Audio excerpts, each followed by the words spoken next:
advance. Okay, this is generally my style. Before the important day, that means the quiz and the examination, I will generally prepare a PowerPoint slide talking about the essential things. To understand this keyword called essential, that means you cannot live without, right? But it doesn't mean that if you simply just focus on the essential material, you can have A grade. You know, having A grade means much more than this.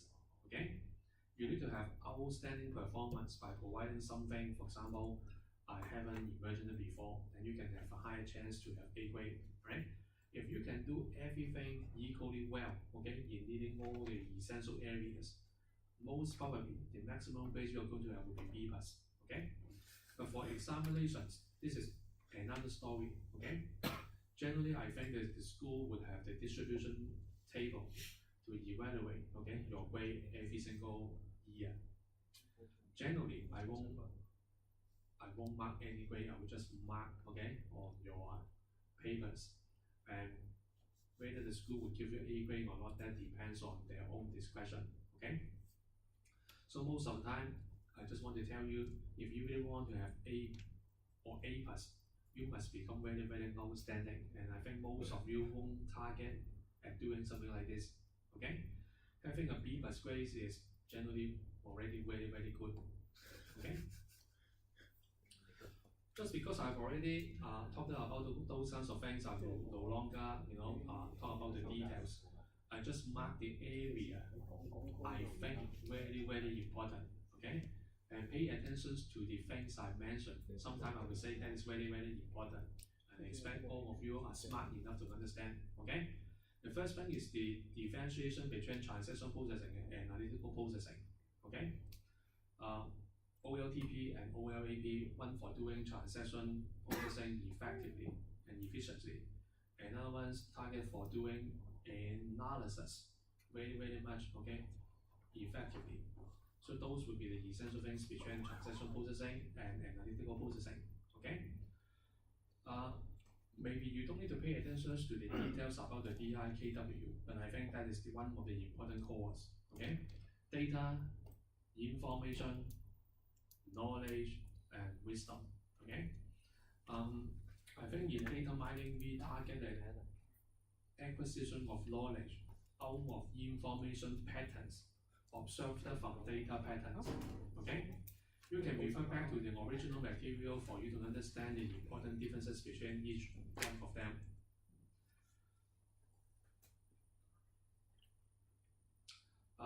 If you cannot understand at the W level, that means the wisdom, it doesn't matter. I don't think this would be the core, one of the cores of these modules, just because that is so much more advanced than you think, okay?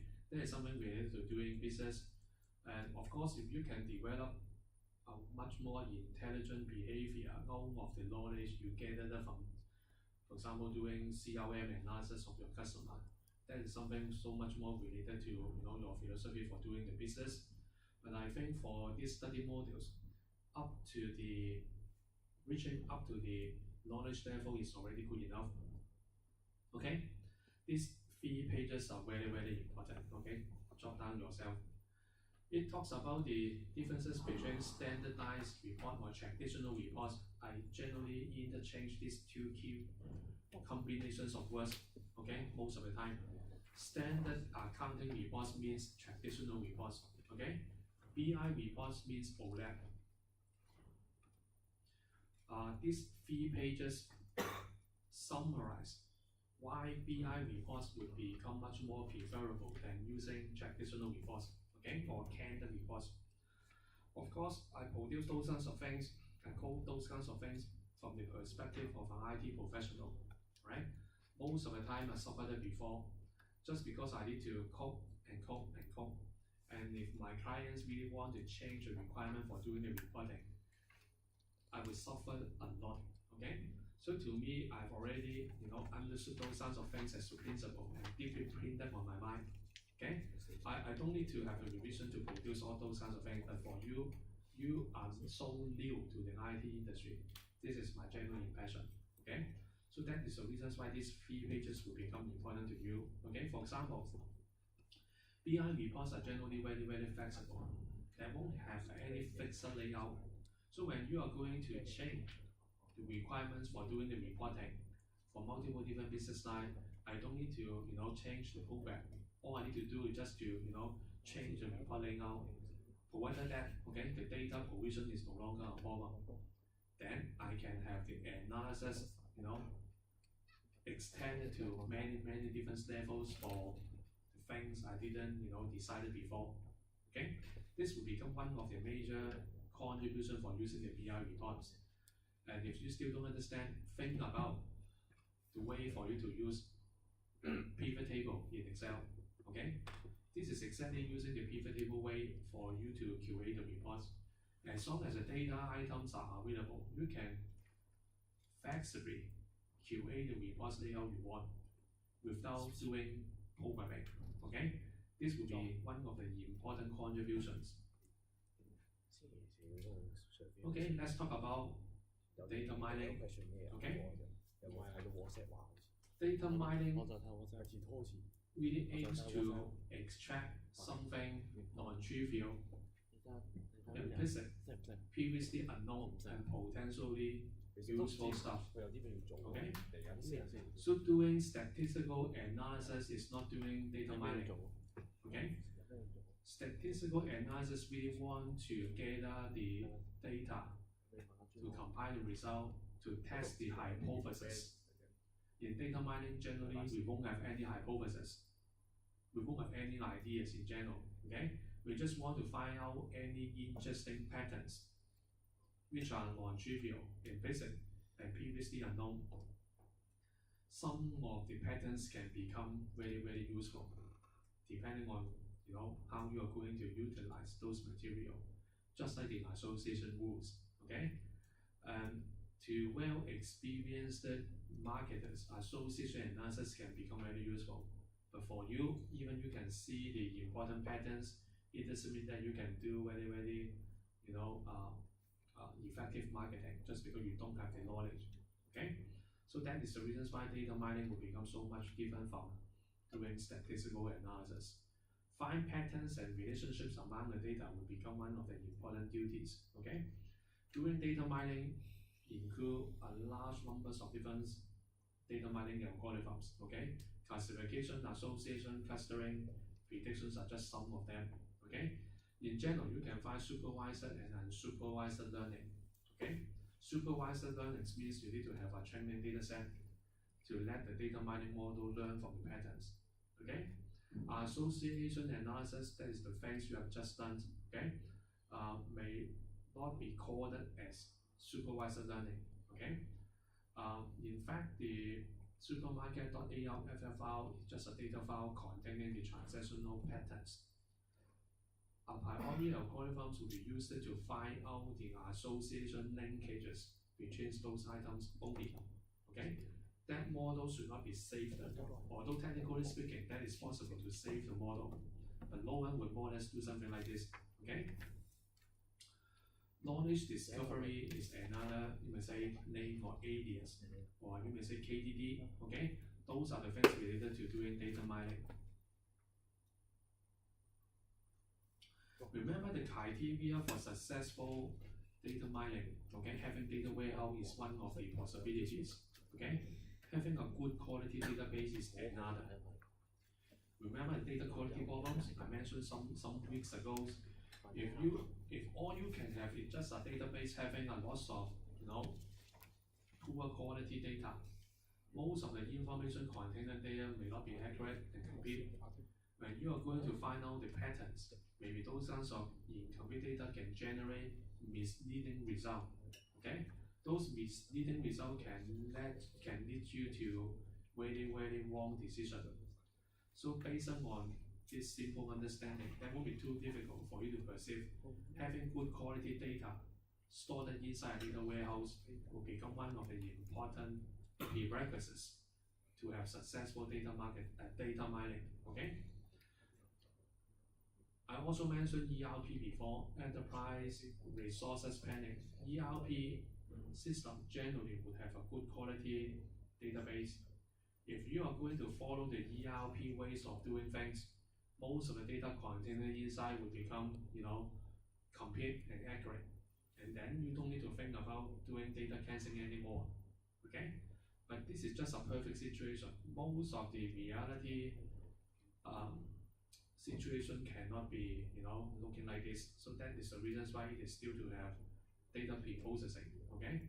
Data pre-processing really want to ensure the data quality to be acceptable before doing any data mining, okay?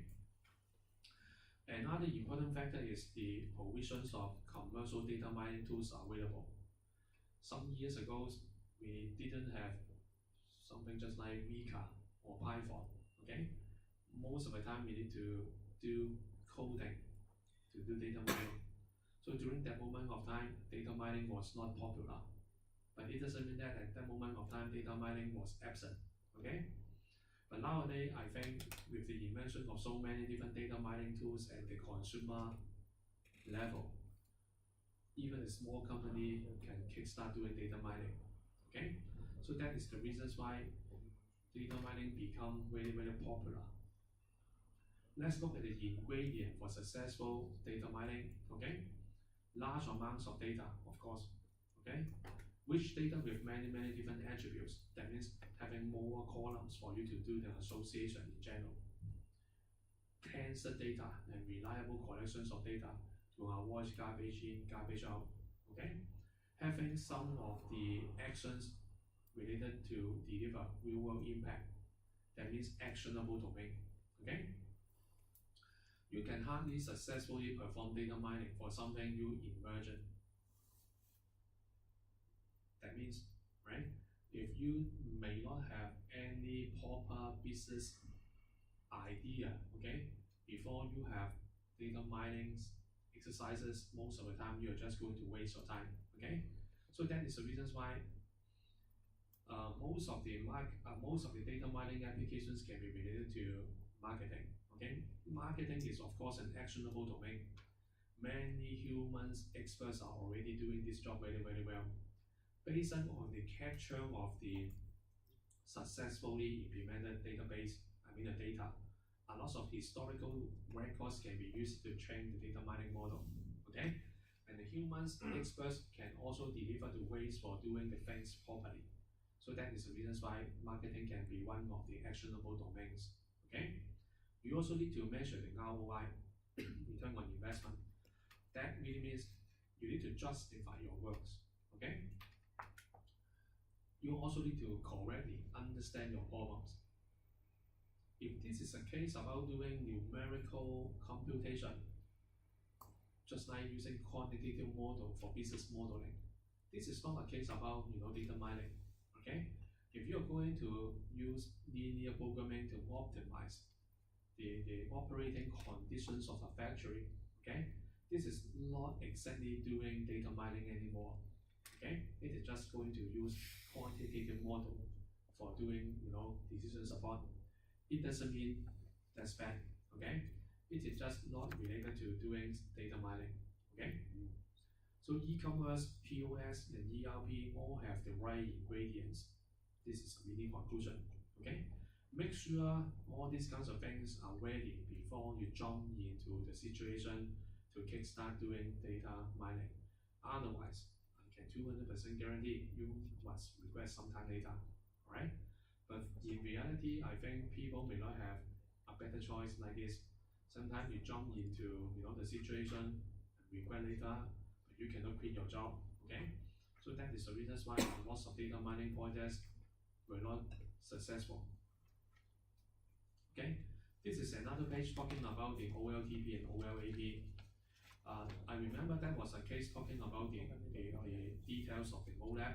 So that is the reasons why this page simply paved the way for you to understand the MOLAP. Okay? That is another page talking about the differences between OLTP and OLAP, right? In examination, I still haven't finalized my mind to have some comparison like this, so I cannot tell you at this moment of time. But in general, I don't think the exam would simply just target at testifying your memory. Okay, this is a page talking about numbers of points. You guys can hardly memorize more than 10 points stated here. So that is the reasons why generally I most prefer to set up the questions like this. Okay, but sometimes due to the requirements of some of the questions, maybe you need to differentiate something between OLTP and OLAP. So that is the reasons why I still keep these few pages here to alert you. Okay, this is still possible, but I don't think the question would ask you to list 5 different points related to the differences between OLTP and OLAP. That is a very, very low end question. Okay, let's talk about data warehouse. Remember these 4 different nature. Okay, that's important. Subject-oriented, integrated, time-variant, and non-volatile. These are the 4 important ingredients or features of a data warehouse. Okay, some of the questions may target asking you like this. What would be the features related to subject-oriented nature of a data warehouse, and then you need to describe what does it mean. Okay, having subject-oriented material stored inside the data warehouse. That would be the preferred way. Okay, in fact, a data warehouse is just a decision support database. In other words, that is another database tailor-made for doing decision making. Okay, so you may see that is totally different from transactional database, and if you can have this concept on your mind right now, that's already good enough. Okay, so that is another separately designed database for supporting decision making. But how different? That is the key point. These 4 features can describe the differences between a relational database used for OLTP and OLAP. Okay, subject-oriented means focusing on modeling and effective and flexible analysis of data for decision makers, not on daily efficient operations and transaction processing. Right? That is one of the essential key points. And generally, just like data mart, okay, it focuses on one of the functional area, just one of the following areas. Okay. And if you are going to have a data warehouse needing all the subject areas inside, first that must be very, very big. And at the same time, I think that is an enterprise scale data warehouse. That is the things related to Inman. Okay, that is also related to Kimball. Okay. Subject-oriented natures provide a simple and concise view around particular subjects issued by excluding. That's a keyword, excluding data that are not useful in the decision support process for that typical business area. Okay? Integrated natures really means integrating multiple heterogeneous data sources so that different data can be combined together to provide a better and higher level views of the data. Okay? So under that situation, data cleansing and data integrations must be needed. Don't forget the time. Okay, data warehouse store historical data. So that is necessary to identify the data by the time period. Okay? Maybe you can imagine like this, data warehouse will store the data by months. Okay? This will be the data available for the last month. Okay? This will be the data available for the prior years, etc. Okay? Most of the transactional database will not store time information like this. Okay? But it doesn't mean that the relational database for OLTP won't contain time. Okay? But I assume most of the OLTP will store the current moment data only because of the speed, okay, requirement. If you can imagine a system containing all the data for all the years, first, that must become very, very big, consuming a lot of hard disk spaces. And in that situation, the computer cannot perform very, very well. Okay? Non-volatile, as the name implies, that is generally a permanent storage. That permanent storage will be separately stored in another area. That means that will be separated from the OLTP, okay? And most of the operational update for the data would not be frequently needed unless, okay, you need to have a periodical update. Most of the data warehouse would even have daily update depending on the frequency for you to do the analysis, okay? This would be the 4 important natures of the data warehouse, okay? Let's talk about the OLAP data structure first, okay? Before you can understand the OLTP first, and then you can understand the OLAP structure, okay? I think this may be one of the most difficult area for all of you because of your non-technical background, okay? I still remember I talked about this like invoice header, invoice details. Those are the maintenance tables stored outside, okay? The invoice header will store the keys pointing outside so that you don't need to have redundant data stored inside this header table, okay? That's also the same case for the detailed data, right? The detailed data contain the transactions, the transaction details of a typical invoice. Generally, inside a single invoice, it is allowable to include multiple different purchases, okay? Right? The OLAP structure will generally look like a star, so that is the reason why it is called a star schema, having fact table inside, surrounded by multiple different dimensional tables, okay? Those dimensional tables will contain the keys and the corresponding breakdown as the hierarchy, okay? So that you can view the data stored inside this fact table down to multiple different details, okay? The fact table will generally contain the keys as the linkages to multiple different externally stored dimensional tables, okay? But the most important characteristics of fact table is to store quantities. That means the amount, okay, of some of the quantifiable variables, just like amount, dollar amount, people's amount, etc. Okay? So you can understand, if I want to perform the analysis by product, I will join fact table and one of the dimensional table together, and then I can have this view, okay? If you don't have these dimension tables surrounding the fact table, all you can do is just to store everything inside a single table, right? Having a lot of redundant data, making analysis very, very troublesome, okay? That is a typical star schema. And one of the variants is called the snowflake schema. You can find further normalizations of the dimension tables, okay? If you can have multiple fact tables together with multiple different dimension tables, that is a case about fact constellation or galaxy schema, galaxy, right? Just because it looks like a galaxy, having multiple different stars, okay? But as I told you before, generally I would rather avoid the situation to have fact constellation. First, that is too complicated, okay? And if you are going to complicate the case a lot, most of the time you are just going to create the troubles yourself. If you really need to analyze very complicated situation, I think it is much more preferable to have multiple different star schema. This will become much more easier to handle, okay? The next thing you must understand is the typical OLAP operations. Drill up, drill down, slice, and dice. That's all, okay? Slice, slicing, dicing, drill up, and drill down. So you can have your revision by referring back to the pivot table of using Microsoft Excel, then everything will become much more easier, okay? Slicing, dicing, drill up and drill down, and pivoting, okay? Those are the essential OLAP operations.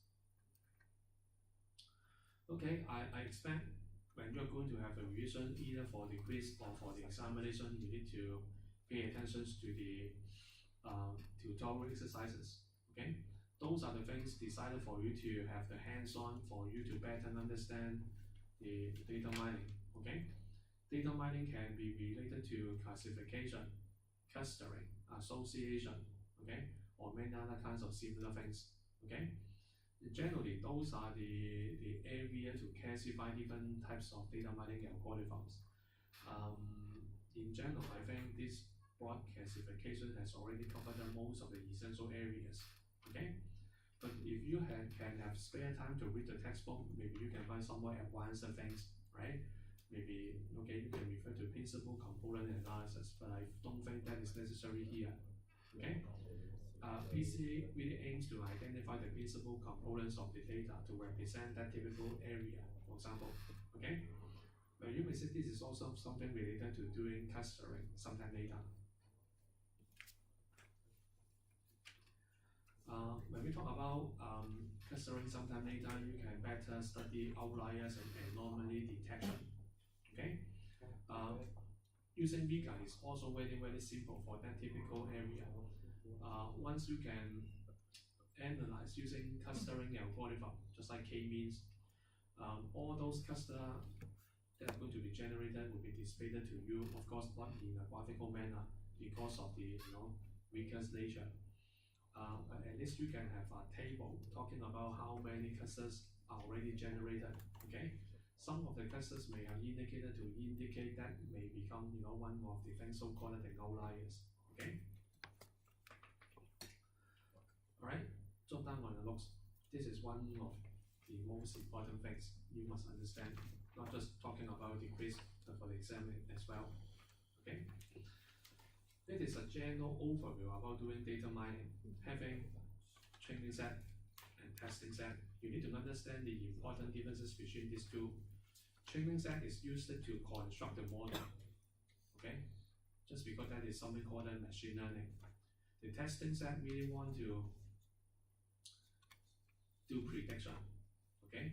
Or in other words, let's check whether the model you just built based on the training set can accurately predict the class or not, okay? So I suppose you won't stop there. After you can see, oh, this is not a good model, right? Just because the total accuracy after performing all those testing related to the training set simply fall below 50%, right? That indicates that is not a good model, or even that is a bad model. So that is the situation you need to well improve the learning process instead. So in general, in order to equip the learning model with the predictability capabilities, it is going to have the training model, okay, the training set. If you can have a lot of data, that will become much more preferable, okay? If you want to improve the overall accuracy of the doing the prediction, you need to make sure you can have sufficient testing data available, okay? If you haven't tested all the possible cases, that means you can embrace some forms of errors. In doing data mining, this is not very, very bad, okay? We can endure some forms of errors. But if you want to improve the accuracy, please make sure you can have sufficient numbers of testing data available, okay? One of the things is called the decision tree or decision tree analysis in doing classification. Let's pay attention to the decision tree structure, having root loops, internal loops, and leaf loop. Generally, the leaf loop would be the things related to the decision or final outcome, okay? Or you may say that is the things related to the predictions of the class label, okay? Also look the strength and weaknesses of decision tree, okay? Generally, that is easy to construct, that is not too complicated to understand, but using decision tree is error prone in general. And if you are going to input a large numbers of records, under that situation, the decision tree will become very, very big, okay? Having a big decision tree is not a bonus, just because that means very, very difficult to understand. So under that situation, I suggest you are going to reduce the numbers of records, okay? So that is the reasons why using trial and errors approaches under that situation will become favorable, right? And another thing is to rely on naive-Bayes or in general the Bayesian classification, okay? Bayesian classification is generally very, very easy. So I suppose all of you who study maths can understand, okay? But using Bayesian as the classifier always assume the variables are independent of each other. That become the major drawbacks. The independency assumptions simply ignore the dependency between multiple different variables. So if you simply just want to understand which of the variables would have the most important impact, I think naive-Bayes would be good enough, okay? Just because you don't need to consider the relationship between multiple different of them, okay? But if you need to